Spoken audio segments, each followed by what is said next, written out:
so much for inviting us to be here. We are going to give the abridged version of what we gave last night, but give the full version of the Nelly Bly concept. I'm Amanda Mathews. I'm the CEO of Prometheus Art. I am from Louisville, Kentucky. And as I said last night, if you're from there, you say Louisville, Kentucky. I graduated from the University of Louisville with a degree in fine art and philosophy. And I studied fine art and architecture in Paris, France in 1989.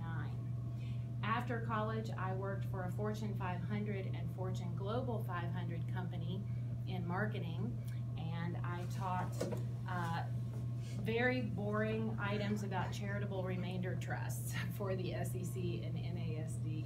And then I retired at age 31 to go back to public art, to work in public art full-time. Since then, I've received 22 professional grants for my work and lots of other honors and awards. And I'm Brad Connell. I'm the COO of Prometheus Art. I'm originally from Atlanta, Georgia, where I studied architecture at Georgia Tech, and then went to Georgia State to receive my BFA. In 1998, I moved to Lexington, Kentucky, and earned an MFA from the University of Kentucky. After I graduated, I taught there for the next 8 years in sculpture and drawing. And then during that time, I started a foundry with a local engineer and art foundry, casting work for mostly other artists, but some of my own as well. We met Amanda as a client, and she came in from Louisville to have us cast some work for her, and she and I then bought out our other partners and merged our two companies and formed Prometheus Art. We named it Prometheus because if you guys know much about Greek mythology, he was the Titan god of fire, sculpture, and metalwork. He was credited with sculpting man from clay and then stealing fire from Zeus and giving it to mankind. So we transitioned at that point from a traditional art foundry casting work for other artists to a design build firm working only on our own work. So. And then later in 2015, I founded the Artemis Initiative, which is a public charity. We named it Artemis for very similar reasons. She's the Greek goddess known for illuminating the darkness, defending human rights, protecting the vulnerable, fostering education, and eliminating discrimination. So briefly, our guiding company principles, the names of our company and public charity are not by accident. They reflect our values. Our guiding company principles are to design and build public art that inspires social change, to think bigger, be bolder, and set a higher bar, to include everyone and celebrate diversity, to collaborate with stakeholders, and to help enhance communities. So our vision for accomplishing this is to design and build public art in public spaces that promotes community, fairness, equality, and accessibility. And we try to build into this attributes that reflect this. So we try to create a neutral ground where everyone is welcome, a leveling place where your economic and social status doesn't matter, a place of interaction that fosters discussion and inspiration, and of course, accessibility and accommodation for everyone. These are a few of our industry certifications and classifications, and if you have any questions about these later, we'll be happy to answer them.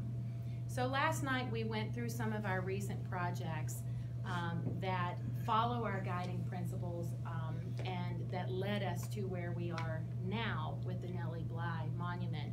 What we're going to do is just flash through these, but not give you the dialogue in an effort to save a little bit of time. Can you make your presentation available for the board? Oh, sure. As well, so you can have the full presentation. I can provide you the dialogue that I spoke last night for this portion. While he's flipping through, I can tell you that all of these are community projects. Some of them were public-private partnerships. This one won national and international awards. We relocated several Confederate monuments in more than just our state, but we believe that that epitomizes the importance of public art and what it conveys about a community. This is another one that we just recently finished, Unlearn Fear and Hate. That's the scale. I'm down in the corner, and then Brad's up in the lift. We were proud to be part of the John Lewis Civil Rights Tribute Wall at the Atlanta airport, the busiest airport in the world. We did all of the bronze work. It was an honor to be a part of that project. This is a sensory garden that I designed. We are in phase 2 of 6 right now. And it celebrates the 5 senses, and it is especially for inclusion of people of all ages. This is another project we are currently working on. It's a giant ginseng sculpture that serves as a shade structure, and the children in that community helped participate in the design of that park. That was what was unique. This is a piece we're working on for the state capitol building of Kentucky. This was a woman who was elected to office 7 years before women earned full voting rights. This is a project that is completed that honors women in another public park. And this is a project we just completed, which is the closest to Nelly Bly because she was a journalist. This is Alice Dunnigan. She was the first African American to receive White House, Congressional, and Supreme Court press credentials. She traveled all over the United States and was heavily covered by the media, was also a journalist, and is now permanently located at the Sikh Museum in her hometown. And we skipped past a little video there because we didn't want to take time. So that's our quick review of some of our current projects and how they tie in, and how we arrived at honoring Nelly Bly, who is clearly also a woman of many firsts and a journalist. So I'll present the concept to you now. Nelly Bly told the stories of other women, and now we will tell hers. Her first published words on January 25th, 1885 were the headline, "The Girl Puzzle." This ran in the Pittsburgh Dispatch newspaper and was in response to an article by Erasmus Wilson, the Quiet Observer, titled "What Girls Are Good For," where he went on a screed against the working woman whom he declared a monstrosity. In The Girl Puzzle, Bly considers the value of women, advocates for poor working women, and argues that many social advantages are afforded to boys and not girls. Her bold response set the stage for her professional career in journalism and a lifelong dedication to activism for women's equality, including suffrage. Although her life and legacy include broad professional experience as a journalist, women's rights advocate, suffragist, war correspondent in World War I, inventor, industrialist, patent holder, and humanitarian. A common thread for Nelly Bly is that she experienced the plight of those who are marginalized.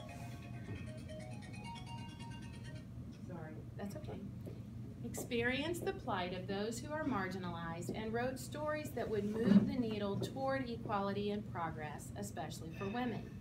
Highly regarded as America's first investigative journalist, she carved a path for the progressive era. She gave a voice and a face to women who had no visibility or prominence in society.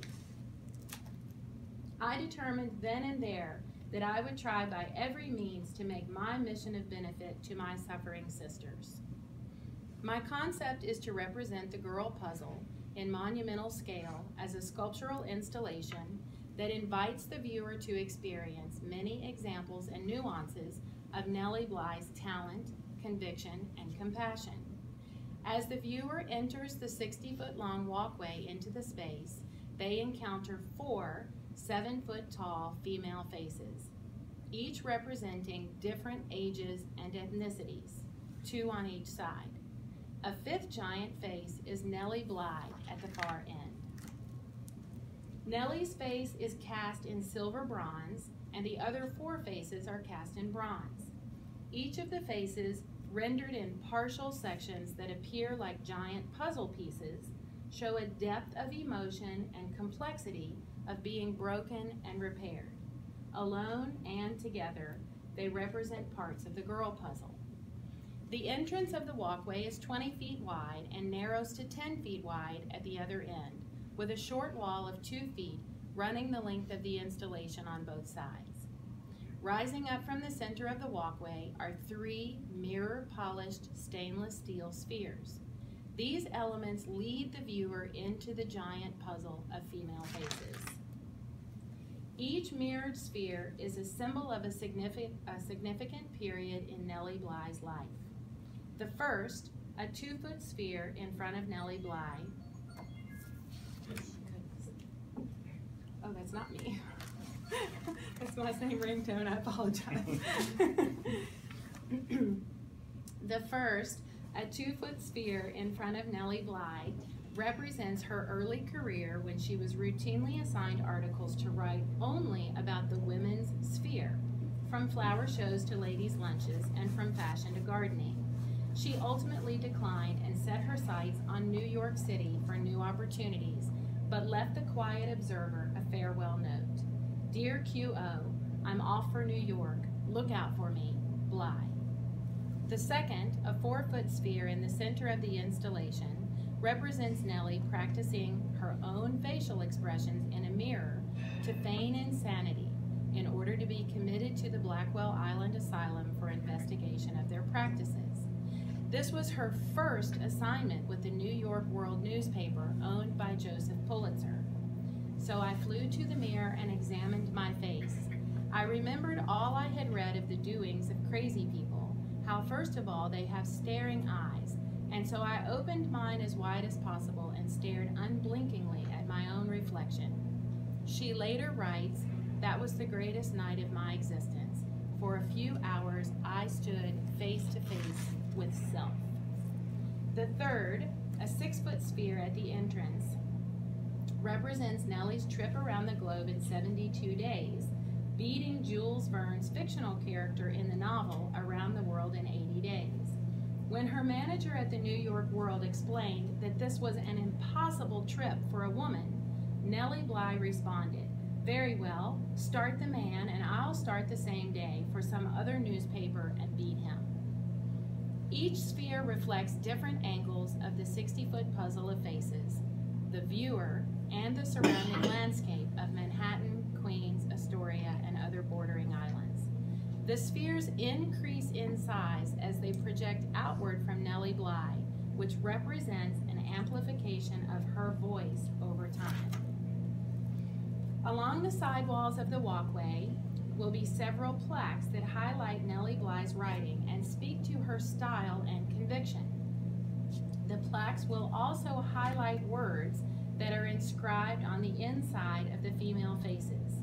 Some of the plaques may include, here would be a good field for believers in women's rights. Nonsense, if you want to do it, you can do it. The question is, do you want to do it? Energy, rightly applied and directed, will accomplish anything. And I vowed there and then women should be equal. Women could not respect themselves or get men to respect them as equal until they had the power to vote. Viewers become part of the puzzle by interacting with the reflective surfaces, contemplating the meaning of the visual and written clues, and finding resonance with its message. As the viewer approaches and enters the giant puzzle, sections of the monumental faces come together visually at certain vantage points to deliver a fuller view of a female face. Nelly's face in silver gazes over the entirety of the installation. Her silver face is nearly a ghost image compared to the other bronze faces. It represents the spirit behind the idea. The other giant faces are more obvious.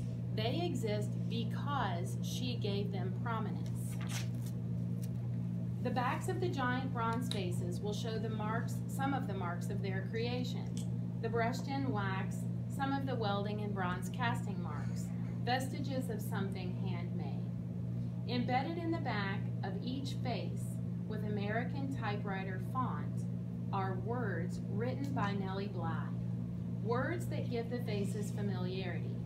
She writes of the people in the courtroom of New York. I looked around at the strange crowd about me, composed of poorly dressed men and women with stories printed on their faces of hard lives, abuse, and poverty. On the back of the child's face may be written the words that a young girl confined for 4 years in the Blackwell Island Asylum, spoke to Nelly Bly every morning. I dreamed of my mother last night. I think she may come today and take me home.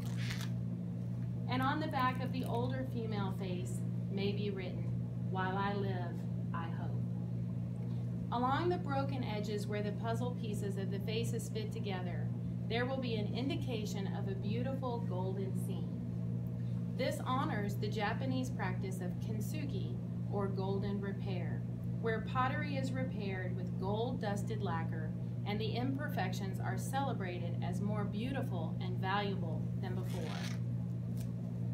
Author Tyra Lane Kingsland mentions Nelly Bly in relation to this practice, in which she compares Miss Bly as offering to become broken to possibly bring healing to others when she uncovered the horrors of the Blackwell Asylum. Nelly Bly herself writes about her love of Japan, its pretty customs and modes of life, and around the world in 72 days, where she says, if I loved and married, I would say to my mate, come, I know where Eden is. And like Edwin Arnold, desert the land of my birth for Japan, the land of love, beauty, poetry, cleanliness. She devotes a considerable description to her inspirational visit to Kamakura to see the great bronze god, the image of Buddha, built in 1250 by Ono Goryaemen, a famous bronze caster. Nelly gives great details of the face being 8 feet long, the eye of 4 feet, and lists the sizes of the giant ears, nose, and mouth. She describes seeing the hollow interior of the sculpture, quote, fitted up with tiny altars. In the girl puzzle installation, the many tiny altars inside the giant hollow female faces will be her written words. It would fill a large book if I attempted to describe all I saw during my stay in Japan, writes Miss Bly. Then she gives additional space to the description of the mirrors of Japanese women in which they view their numerous charms.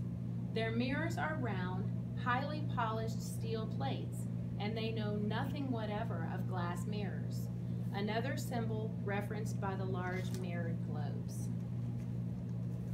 The girl puzzle installation, as an entire space, captures the spirit of a Japanese Zen garden.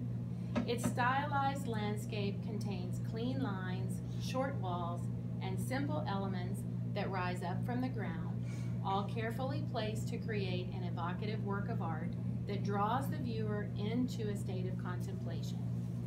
This space honors Nelly Bly by presenting on a monumental scale faces of many women who are imperfect but stronger for it. It is dually inspired by her incredible response to bigotry that became the catalyst for her success, the girl puzzle, and by her seminal work, 10 Days in a Madhouse, that shaped her life of dedication and empathy for others. I left the insane ward with pleasure and regret. Pleasure that I was once more able to enjoy the free breath of heaven. Regret that I could not have brought with me some of the unfortunate women who lived and suffered with me. Nelly Bly died on January 27, 1922. The following day, the Evening Journal newspaper carried a tribute by Arthur Brisbane, which I would like to include in a large plaque beneath her silver face. Nelly Bly was the best reporter in America, and that is saying a good deal. She takes with her from this earth all that she cared for, an honorable name, the respect and affection of her fellow workers, the memory of good fights well fought, and of many good deeds never to be forgotten by those that had no friend but Nelly Bly. Happy the man or woman that can leave as good a record. Thank you. Thank you very much. I want to add a couple of things. It was beautiful. Councilman Ben Kalos has agreed to finance the cost of Braille plaques for those who cannot see, and a hearing app for those who are hearing impaired. He's also agreed to subsidize a path leading from this monument to the rest of Lighthouse Park. So I wanted to share that with you. One of the things that was of concern to Ms. Birdie and perhaps some others was the impact on the size of Lighthouse Park and on the rest of Lighthouse Park. So I'd like to show you, because I had the same concern after Judy had expressed it and had asked Jonna to take me out there to mark off exactly where it would be so I could see the impact on the park. So I'd like to show you that slide to give you that impression. But in addition to that, and I think you'll be comfortable with that, in addition to that, I want to remind everybody, and I know we've spoken about it before, that we're expanding the park, that we're taking over that Kohler parking lot area, that we are going to have a town hall on January 8th to ask the community to attend, give us their ideas about what they would like in this additional space. There's also some minor renovations of the park as well, but they're not significant. It's really the addition of this large area, which will make, what is it, additional 4.5 acres? So it's an additional 4.5 acres, which is pretty significant. The addition's bigger than the current park. Yeah, probably. On both sides of the hospital? No, on the east side of the hospital. What? East side of the hospital. Is that Manhattan? That's Long Island. That's Long Island, yeah, Queens. Yeah. So, you know, I think that we'd like to hear what the community really wants for that space. Just last night, some of the residents were talking afterwards about wanting more green space, wanting a soccer field, wanting more barbecues and benches. And so we're gonna have on the 8th, the design team to come out and listen to what the community wants for that space. So with that said, Jonna, can you show the? Yeah, we can. One other thing, we're gonna have an online survey, which will go live sometime next week and be in place and available through the Friday after the listening session, so that we can capture those people who maybe can't get to the meeting on the 8th. Good idea. So yeah, if you can show the slide, and what's shown here on the right is a smaller scale of the tip of Lighthouse Park. So this is the outlined last northernmost building of Kohler, and to the very top is the Lighthouse project itself, which is funded and currently in design. And then this here is to scale what the 60-foot depth would be. The actual location is going to be manipulated somewhat. It's slightly larger here. We have to look at the grades, take the topographic survey and see, and as you can see from the model here, our intention is to build this up so that the walkable surface can be of a proper ADA grade, because in that area of the park, we do have the wetland depression. There will be some weep holes in either side so that if it is inundated with water, it can naturally drain out. And the alloys that are being used for each of the components, the spheres and the monuments, are all going to be able to be actually immersed in water. So they're special, they're marine grade alloys. So if there were to be an event in all of this global warming, it would not damage the monuments in any way. I think you'll find other kids on this island, they won't feel limited by the fact that it's a monument. If they're playing, they'll play all through it and around it and on the grass and on the center of the thing. It's designed to interact with. We want people to interact with it. We Kids want. will interact. I'm sorry. No, I was just agreeing with you. That's what we envisioned for that. And then the sidewalls are of a height so that they can be naturally used for seating as well. Right. Designed that way on purpose, so that when you have large groups in the park, there will be some kind of built-in additional places for people to sit. They will. And that's perfectly fine. I think that, I mean, and talking with Howard and after the presentation, as well. I have to echo a concern in that sense. I mean, you know, our neighbors to across the river are constantly fighting for open space, notwithstanding just park space, but open green space. And so, I mean, this is helpful for me at least to have an understanding of the overall impacts, but it's still a kind of, I mean, the mock-up somewhat was a little bit, the conception it made it seem a lot larger than what it was going to be impact-wise. But having said that, I mean, I don't think that just by having it as an interactive space is enough. We need to really take into consideration the overall impact on the open green space. It is helpful with the fact that the park is going to be in development, but how long is the difference between when that park is in development and put into play, and then this space is being utilized for the monument? That will have, you know, an impact on how the community's perception of the monument will be and its interaction with a new space. I mean, if this is all rolled out all together in one, that's completely different, I think, than just taking up and utilizing one space for X amount of period of time and then rolling out new space, new open green space that in itself could be impacted with new elements that, again, take away the open concept. So currently, the two projects timelines are aligned to a certain extent. Amanda is coordinating with the Stantec team, who was hired to develop the expansion of the park. Because of the listening sessions and community input, we are going to finalize the concept design in early February, but our goal is to be out into bid late summer because we want to get whatever approvals we need to, and then be in construction next fall. This installation, if the board agrees with execution of the contract, is on a slightly shorter time frame, but they will then begin, we will execute the contract sometime later this month.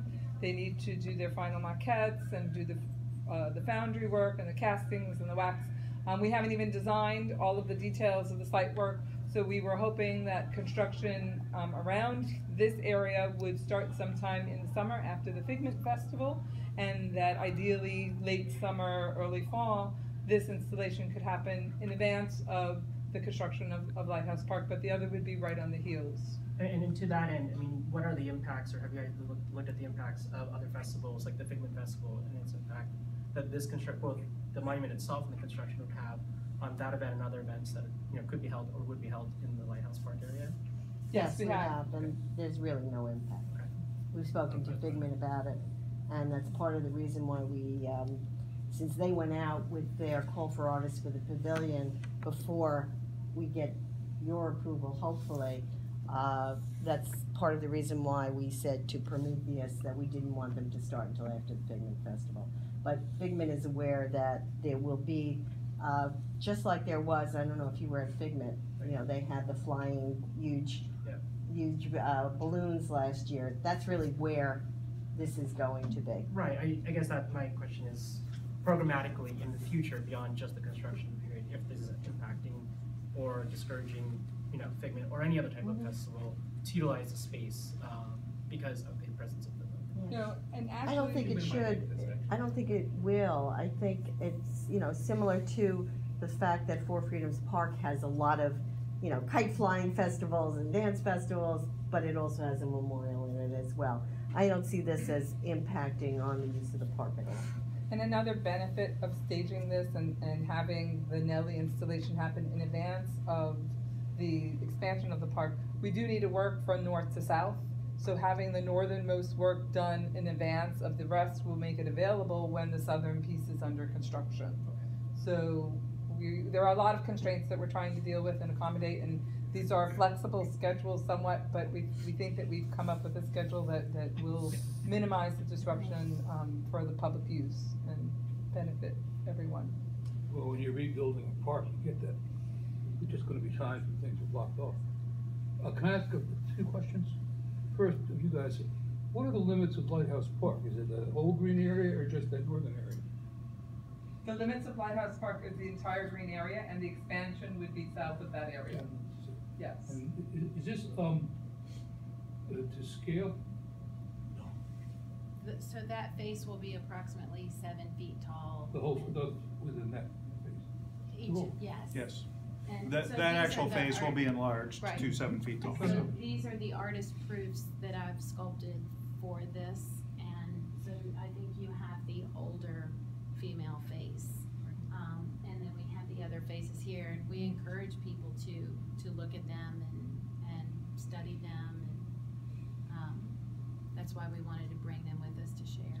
The model is to scale, correct? Yes, the It is. model is to scale, and we actually We put it over there because we didn't have room, but we had we actually built a mock lighthouse that's also to scale, but You have it's it in with the, you? yeah. it's do in you the want other, us it's to in get the it? I'd like to conference see room. the height of the lighthouse as compared to. And- Now, we're playing. And we also, Yeah, he doesn't want to see it. Does anybody want to see the height of the lighthouse as compared to the height of Sure. the? Oh, okay. Yeah. it's in, yeah.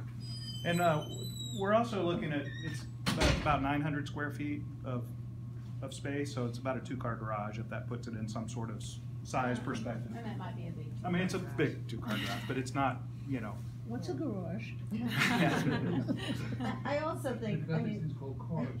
Yeah, right. Cars, C-K-A-R.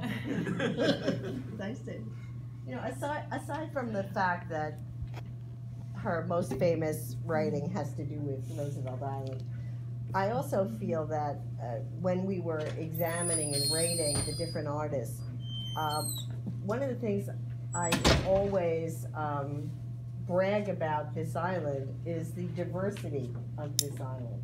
I mean, I'm always talking about the diversity, and the concept that Amanda and Brad have come up with, I think celebrates that diversity as well, which I think is consistent with our island. I like the way it's designed into the landscape, the scale of it. And I think it's a really important respect to a critical piece of island history. You know, maybe the most important piece of island history. So a lot of the monuments, we designed in the heights. It's actually for a monument very low to the ground. And that was also on purpose. Some of the other suffrage monuments that we're working on and that we have going on in other areas are 27, 30 feet tall.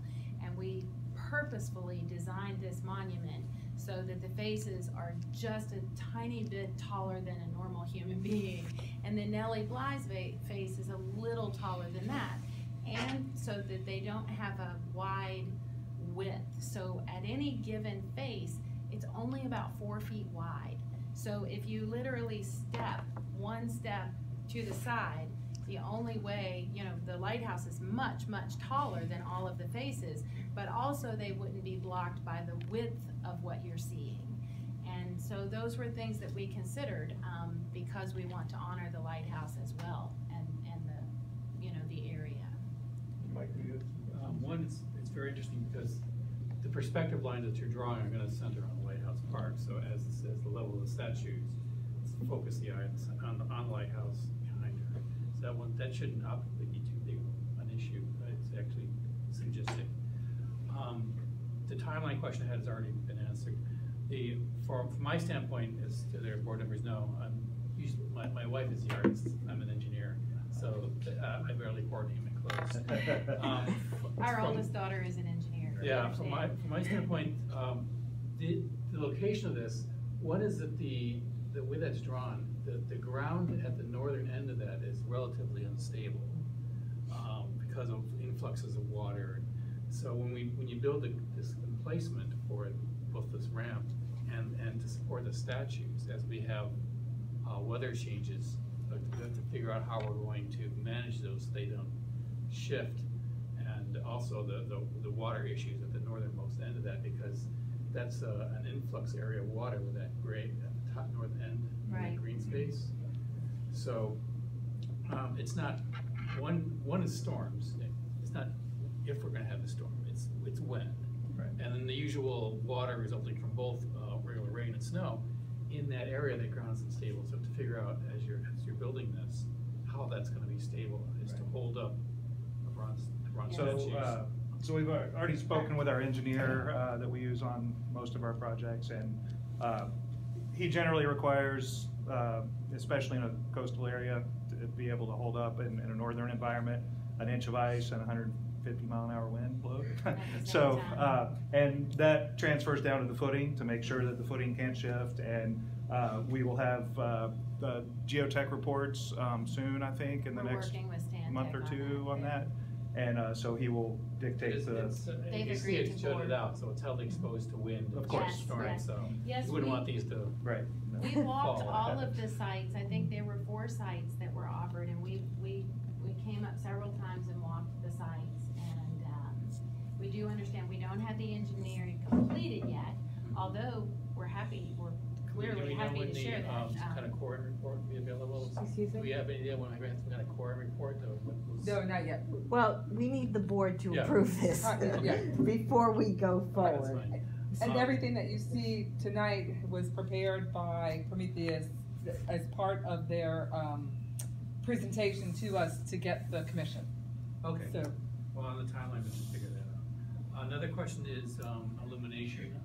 Right now, it would only be illuminated either daylight or in the evening when people are around. Unfortunately, we have passive lighting around the sides. We did not turn these on because we didn't want to harm anybody, but we are, one of our Is solder. shipping our Yeah. solder joint. The So exteriors that's would be the- uplit, so they would, Well, like that as well. I imagined that you were going to have illumination based on this shiny steel. Yeah. The problem we have is getting power to the location. Because we have some issues with that in that park as well, with lights going out because of brackish water and fusion into the power lines in the Okay. northern tip of the island. It takes out the string lights, the street lights sometimes. So that's something we're gonna have to factor into the cost of securing power lines to there.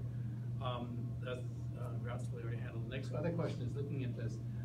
That's a great place for people to sit, and if you have an ADA grade, people, what are our thoughts about how people get to and from that front entrance? Because the grass is not ADA.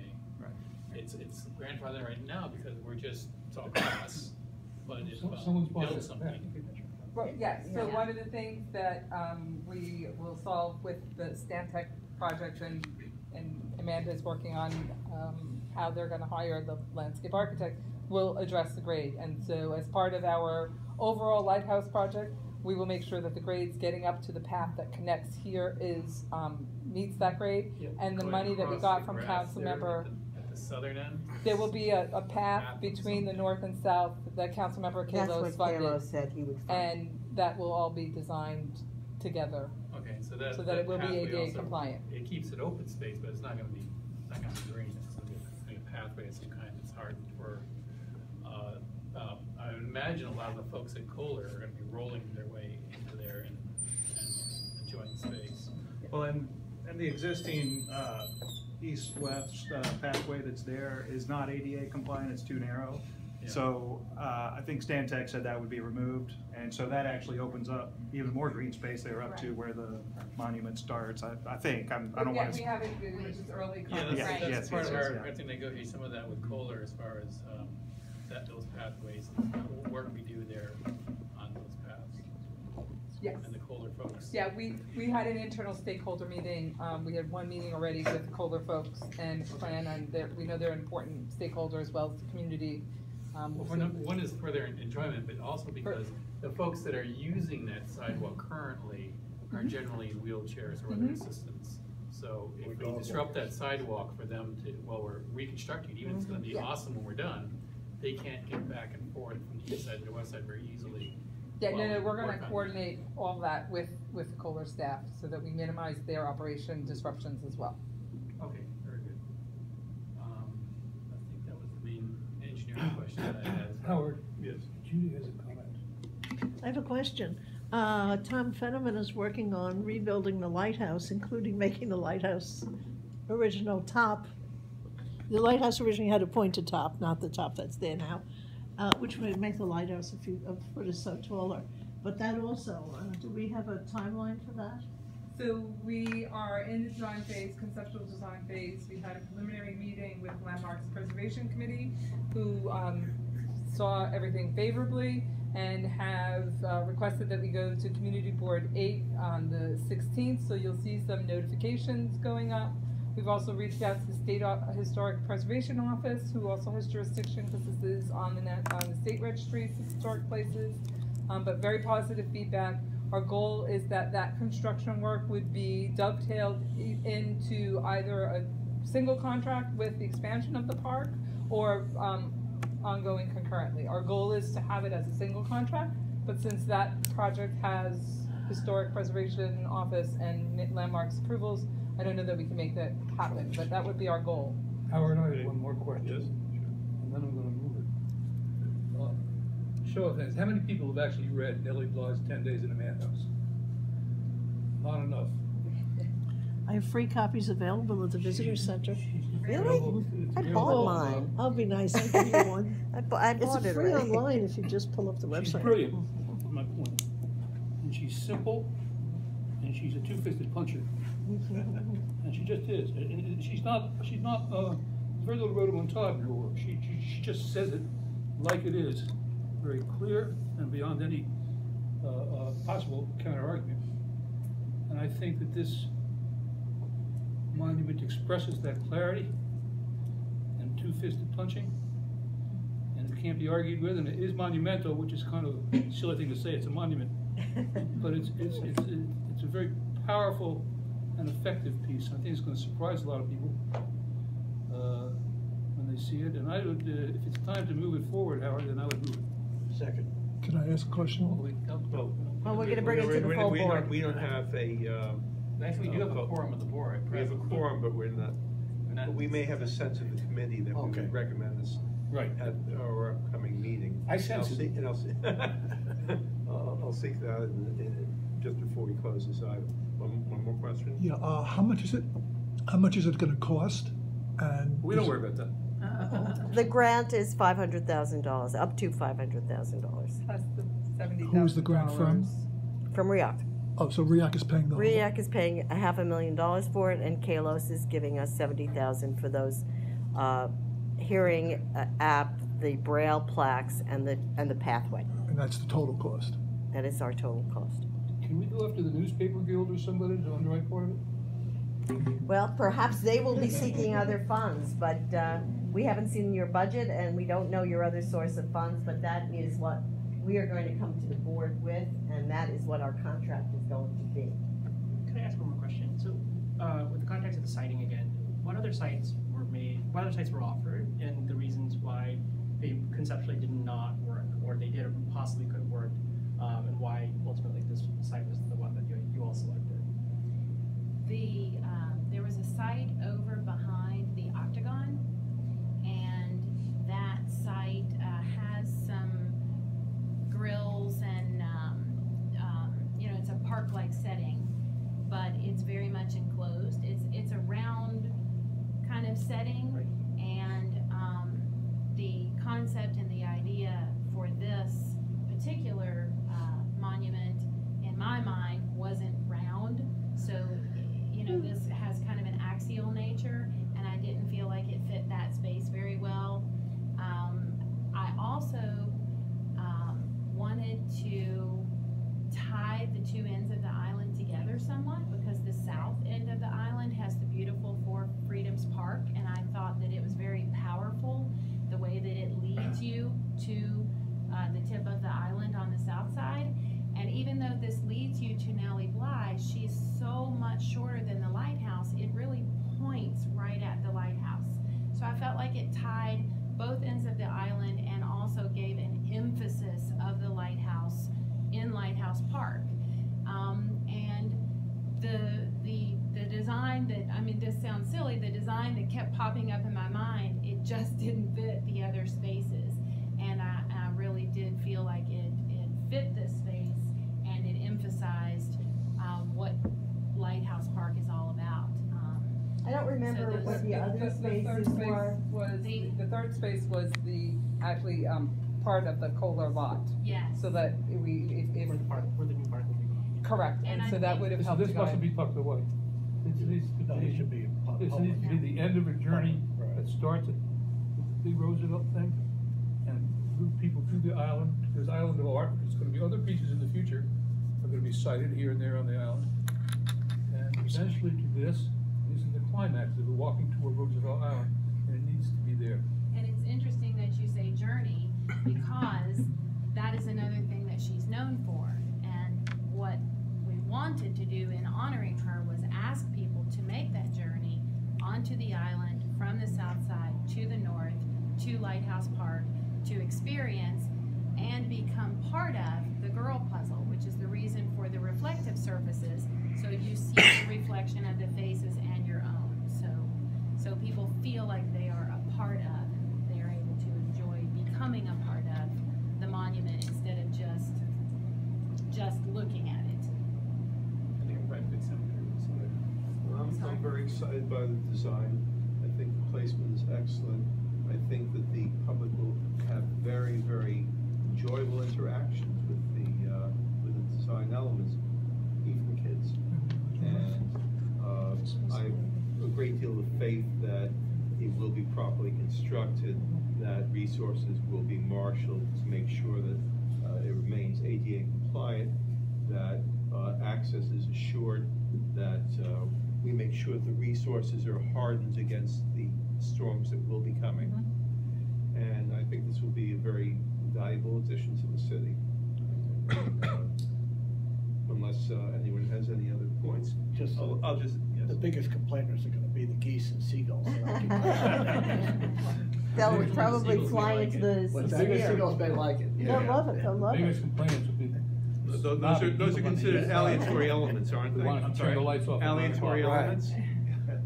Well, I'm thrilled that you seem to be enthusiastic as we are, because as I said, our committee was, I mean, when we first saw your presentation, there were a few criers just looking at it and reading her words, and we were so excited about it, and I was hopeful that you would be equally excited, so thank you. Some ancillary fallout in the future. I just spoke with Force because I knew how to recommend the book. The book is goddamn good. Clear, simple, lays out her case. It's investigative journalism at its best. And when I made that crack about the newspaper bill, I was thinking that this could be a pilgrimage site for young reporters, kind of a thing. I mean, this could be more to it than that. Well, For the future. So is it a sense of the committee that we would recommend that we favor this project? That's my sense.